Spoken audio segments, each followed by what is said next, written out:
ओम शांति। सुनते हैं आज 16 जनवरी 2025 की साकार मुरली से प्रश्न उत्तर। प्रश्न 1, चार्ट का मूल्यांकन करने के लिए किन 4 बातों को देखा जाता है? उत्तर, चार्ट की परख 4 बातों से की जाती है। पहला आसामी, दूसरा चलन, तीसरा सर्विस, चौथा खुशी। जो बच्चे इन 4 बातों में अच्छे होते हैं उनका चार्ट ठीक माना जाता है। प्रश्न 2, पापों का कटना और कर्मातीत अवस्था प्राप्त करने के लिए क्या महत्वपूर्ण है? उत्तर, पापों का कटना और कर्मातीत अवस्था प्राप्त करने के लिए याद की आदत डालनी बहुत जरूरी है। जितना अधिक याद में रहने की आदत पड़ेगी उतना पाप कटेगा और कर्मातीत अवस्था समीप आएगी। प्रश्न 3, शिव बाबा को याद करने से किसका कल्याण होता है? उत्तर, शिव बाबा को याद करने से बच्चों का कल्याण होता है। जब हम शिव बाबा की श्रीमत को अपनाते हैं और उनका परिचय देते हैं तो यह दूसरों के कल्याण के लिए भी फायदेमंद होता है। प्रश्न 4, सर्विस करने वाले बच्चों का चार्ट कैसे होता है? उत्तर, सर्विस करने वाले बच्चों का चार्ट अच्छा होता है क्योंकि वे अधिक समय सर्विस में व्यस्त रहते हैं, जिससे उनके पाप कटते हैं और उनका विकर्म विनाश होते हैं। प्रश्न 5, म्यूजियम और प्रदर्शनी में सेवा करने का क्या महत्व है? उत्तर, म्यूजियम और प्रदर्शनी में सेवा करने से ज्ञान और योग दोनों को साथ में बढ़ावा मिलता है।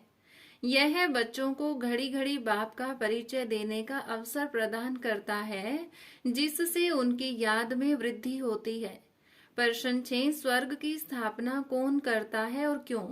उत्तर, स्वर्ग की स्थापना बाप ही करते हैं क्योंकि वह ज्ञान के सागर हैं और उनके द्वारा दी गई श्रीमत ही सत्य है।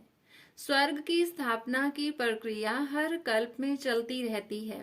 प्रश्न 7, बाप द्वारा दी गई शिक्षा को समझकर हमें क्या करना चाहिए?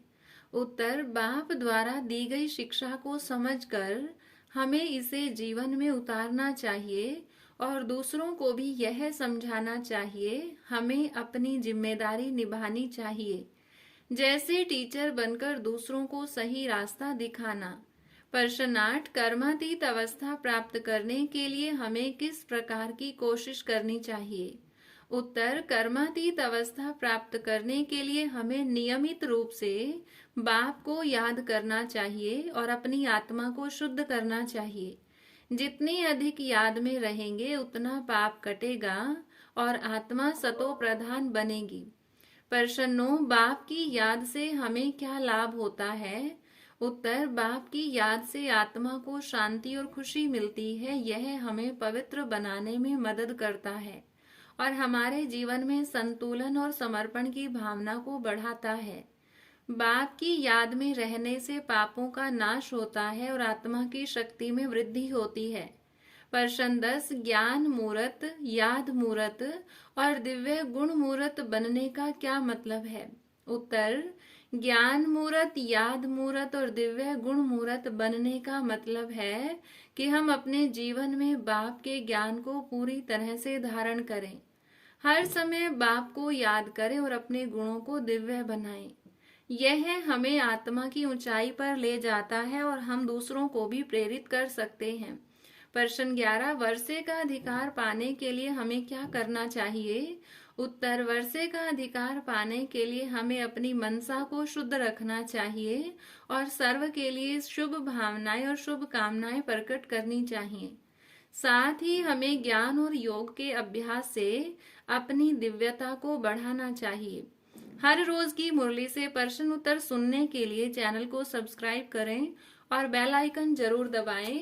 वीडियो को दूसरे भाई बहनों के साथ शेयर जरूर करें। ओम शांति।